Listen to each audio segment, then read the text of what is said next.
ഓം നമോ നാരായണായ. മഹാഭാഗവതം അധ്യായം 3 ആയുർ പരിണാമം. ശ്രീ ശുകൻ പറഞ്ഞു, നരപതേ, ഒരു നേരിയ സൂചിമുന കൊണ്ട് ഒരു തളിരിലയിൽ കുത്തിയാൽ അത് തുളഞ്ഞ് മറുപുറത്തെത്തുന്ന ആ സമയത്തിന് ക്ഷണനേരമെന്ന് പറയുന്നു.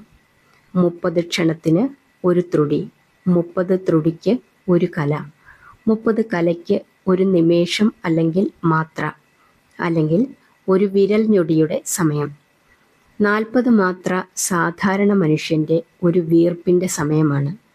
6 വീർപ്പ് അല്ലെങ്കിൽ 240 മാത്ര ഒരു വിനാഴിക, 60 വിനാഴിക ഒരു നാഴിക, 60 നാഴിക ഒരു മനുഷ്യ ദിവസം അല്ലെങ്കിൽ ഒരു അഹോരാത്രം, 15 അഹോരാത്രം അല്ലെങ്കിൽ ദിവസം ഒരു പക്ഷം, 2 പക്ഷം 30 ദിവസം അല്ലെങ്കിൽ ഒരു മാസം.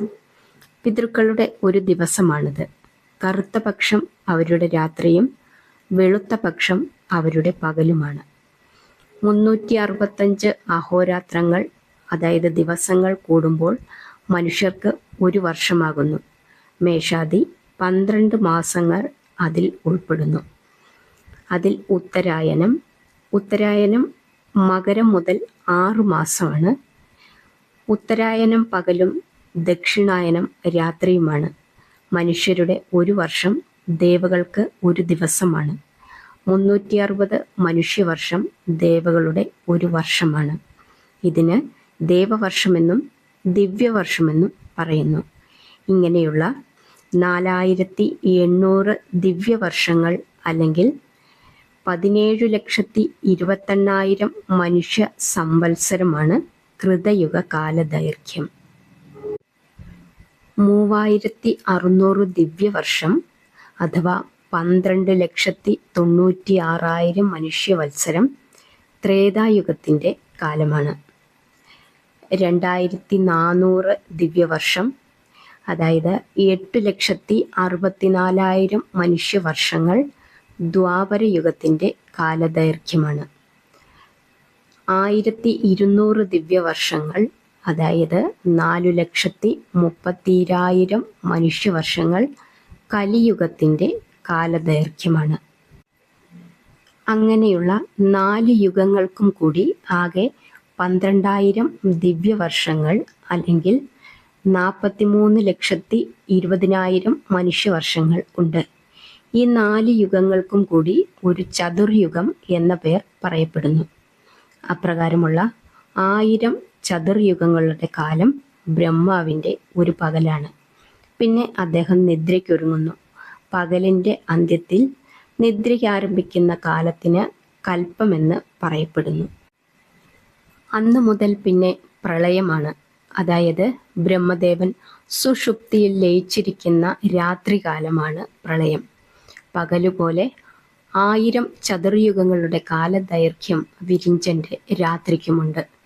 അങ്ങനെ പകലും രാത്രിയും കൂടിയുള്ള 2000 ചതുർയുഗങ്ങളുടെ കാലമാണ് ബ്രഹ്മാവിൻ്റെ ഒരു അഹോരാത്രം, അതായത് ഒരു ദിവസം. അതിന് ബ്രഹ്മദിനം എന്ന് പറയുന്നു. 360 ബ്രഹ്മദിനം ഒരു ബ്രഹ്മവർഷം. അങ്ങനെയുള്ള 100 ബ്രഹ്മവർഷം കൂടുന്നതാണ് ബ്രഹ്മാവിൻ്റെ ആയുസ്, അതായത് ബ്രഹ്മായുസ്. ഒരു ബ്രഹ്മായുസ് വിഷ്ണു ഭഗവാന്റെ ഒരു നിമിഷ നേരം മാത്രമാണ്. ബ്രഹ്മദേവന്റെ രാത്രി അവസാനിക്കുമ്പോൾ പ്രളയവും അവസാനിക്കുന്നു. പിന്നെയും സൃഷ്ടി തുടരുകയും അതിനിടയിൽ യുഗങ്ങൾ ഉണ്ടാകുകയും 1000 ചതുർയുഗങ്ങൾ കഴിയുമ്പോൾ വീണ്ടും പ്രളയമുണ്ടാവുകയും പ്രളയം തീരുമ്പോൾ വീണ്ടും സൃഷ്ടി ആരംഭിക്കുകയും അങ്ങനെ ബ്രഹ്മദിനങ്ങളും ബ്രഹ്മായുസ്സുകളും ഒന്നിനു പിറകെ ഒന്നായി അത്ഭുത പ്രതിഭാസങ്ങളോടെ കടന്നു പോകുകയും ചെയ്യുന്നു. ബ്രഹ്മാവിൻ്റെ ഒരു പകലിൽ 14 മനുക്കളുടെ കാലം, അതായത് മന്വന്തരങ്ങൾ ഉത്ഭൂതമാകുന്നു. അതായത് ഒരു മനുവിന് 71/8 ചതുർയുഗങ്ങളാണ് കാലം. അതായത് 43,20,000 × 71/8 പ്രളയകാലത്ത് സർവവും വെള്ളത്തിനടിയിലായിരുന്നപ്പോൾ ലോകരക്ഷകനായ വിഷ്ണു ഒരു ശിശുവിൻ്റെ വടിവിൽ ഒരു അരയാലിലപ്പുറത്ത് വെള്ളത്തിൽ പമ്മിക്കിടന്നു. അദ്ദേഹത്തിൻ്റെ പൊക്കിളിൽ നിന്നും ഒരു ചെന്താമര പൊട്ടിവിരിഞ്ഞ് അതിൽ നിന്നും അദ്ദേഹത്തിൻ്റെ അംശം കൊണ്ടുതന്നെ ബ്രഹ്മദേവൻ ഉത്ഭൂതനായി. സർവവും പ്രളയസാഗരത്തിൽ മുങ്ങിക്കിടന്ന ഈ അവസരത്തിൽ താൻ എങ്ങനെയുണ്ടായി, ഈ താമരമലരിൻ്റെ ഉൽപ്പത്തി എവിടുന്നാണ് എന്നുള്ള അത്ഭുത ചിന്തയോടെ വിരിഞ്ചൻ 4 ദിക്കുകളിലേക്കും മുഖം തിരിച്ചു നോക്കിയതിനാൽ 4 മുഖങ്ങളും 8 നയനങ്ങളും അദ്ദേഹത്തിന് അപ്പോഴുണ്ടായി. വിസ്മയ വിവശനായി അദ്ദേഹം പിന്നീട് ആ താമരത്തണ്ടിൽ കൂടി താഴോട്ടിറങ്ങി. അപ്പോൾ ദിവ്യമോഹനമായ വൈകുണ്ഠത്തെയും അനന്തനാകുന്ന പള്ളിമെത്തമേൽ ശയിക്കുന്ന ശ്രീനാരായണമൂർത്തിയെയും കണ്ട് താർമകൻ താണുവണങ്ങി നമസ്കരിച്ചു. താൻ നൽകിയ ദിവ്യശക്തിയാംശ മഹിമ കൊണ്ട് സൃഷ്ടി നടത്തുവാൻ വിഷ്ണുദേവൻ വിധാതാവിനോട് അരുളി ചെയ്തു. അതോടൊപ്പം വേദങ്ങളും ഉപദേശിച്ചു കൊടുത്തു. സൃഷ്ടി. അരവിന്ദോത്ഭവൻ ആദ്യമായി 14 ലോകങ്ങളുമടങ്ങിയ സ്വർഗം, ഭൂമി, പാതാളം എന്ന 3 പ്രധാന ലോകങ്ങളെ സൃഷ്ടിച്ചു. ത്രിലോകം, ത്രിഭുവനം എന്നൊക്കെയുള്ള നാമങ്ങളും അവയ്ക്കുണ്ടായി. ഭൂമി അപ്പോഴും വെള്ളത്തിൻ്റെ നിരപ്പിൽ തന്നെ കിടന്നിരുന്നു. ഒരിക്കൽ ശ്രീഹരി നിദ്രയിൽ ലയിച്ചു കിടക്കുമ്പോൾ ചെവിയിൽ എന്തോ കടിയുടെ അസഹ്യത തോന്നുകയാൽ അദ്ദേഹം തൻ്റെ ചെറുവിരൽ തുമ്പിനാൽ കർണമലം എടുത്ത് പുറത്തേക്കെറിഞ്ഞു. തൽക്ഷണം അതിൽ നിന്നും മധു എന്നും കൈഡഭൻ എന്നും പേരായ 2 അസുരപ്രവീണർ സമുത്ഭവിച്ചു. വിഷ്ണു ഭഗവാന്റെ പൊക്കിളിൽ മുളച്ചു നിൽക്കുന്ന ചെന്താമരസൂനത്തിൽ ഇരിക്കുന്ന വിരിഞ്ചനെ ആക്രമിക്കാനായി അവർ പാഞ്ഞടുത്തു.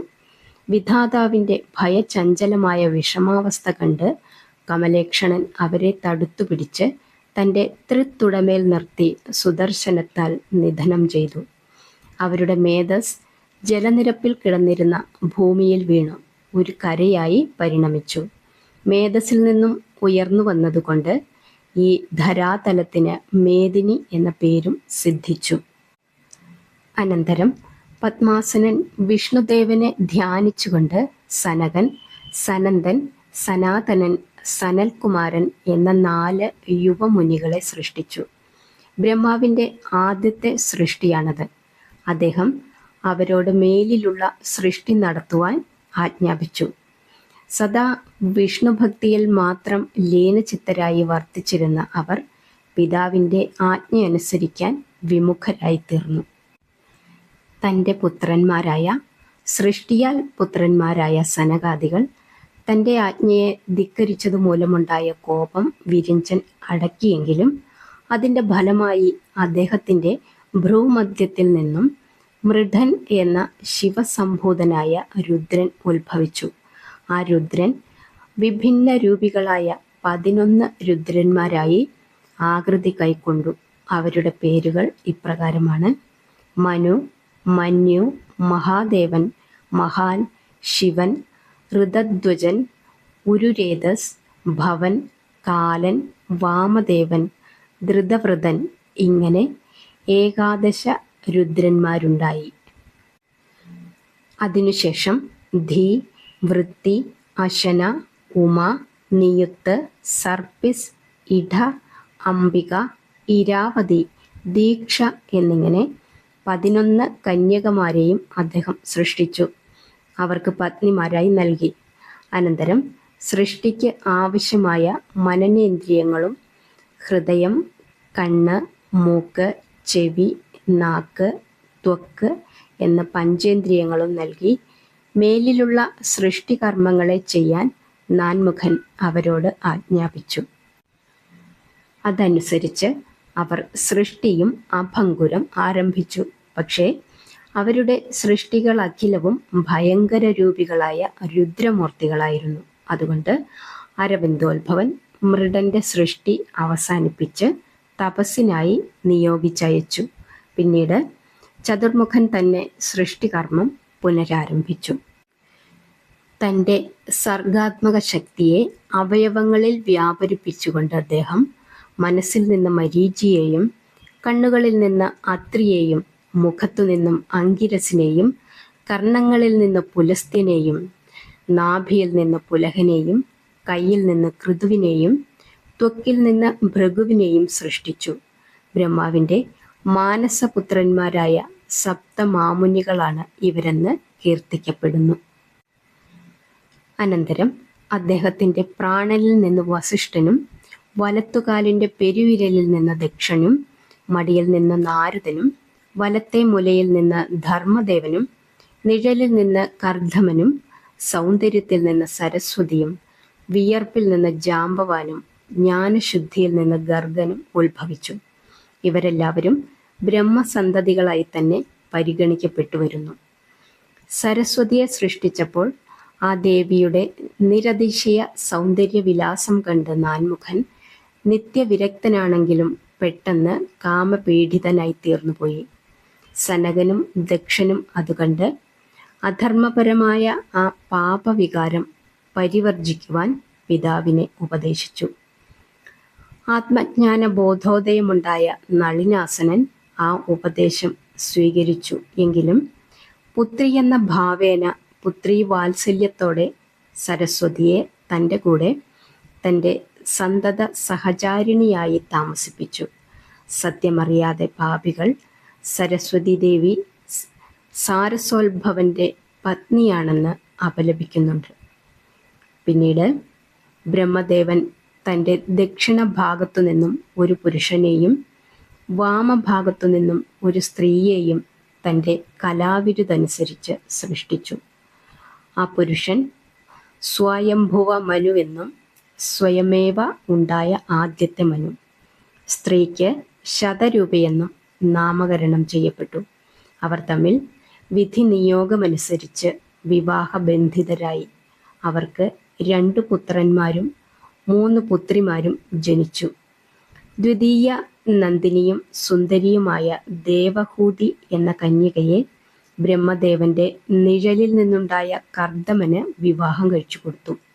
3ാമത്തെ പുത്രിയായ പ്രസൂതിയെ ദക്ഷനും വിവാഹം ചെയ്തു.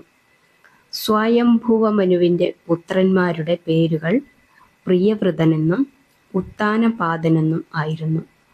മൂത്ത പുത്രിയുടെ പേര് ആകൂതി എന്നുമാണ്.